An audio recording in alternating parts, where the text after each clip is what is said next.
Right, so we're still on the point. This now I would call back of point, and this fishes into a bay which is known as Moonshine Bay.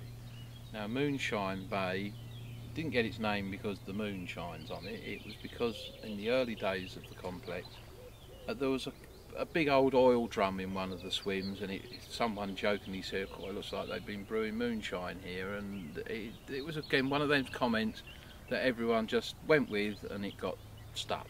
Moonshine. So Moonshine, I mean, again, this is another huge bay.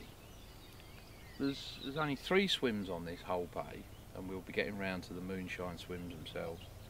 But there's pads dotted about the margins. You'll probably be able to see them as you look round. There's just beds of lily pads, and they're lovely. You know, I mean, I suppose we could wax lyrical about the beauty of the place, but at the end of the day, they're carp havens. Carp love lily pads, so you know a bait fish tight to lily pads is always worth a bite. So again, another feature to fish to. That's without all the overhanging trees and shrubbery that's around the lakes. So again, you're in any swim you've walked in, you know, you could fish 10 rods and not cover a fraction of the options you've got. But I do know personally, again another swim I fished, that there is some nice features out in the lake. Again, you have to plumb around carefully and make sure you find where they begin and end, but plenty of fish to be had out in open water. I know from experience of other anglers on here, this bay in particular, they catch a huge amount of fish out on zig rigs. So the fish are obviously moving up and down through open water here all the time. So it would be at your peril to ignore zig rigs on it.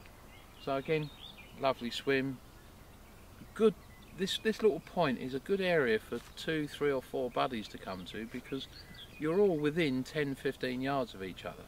So you can all enjoy catching a few fish, enjoy your mates catching a few, they can enjoy you catching a few.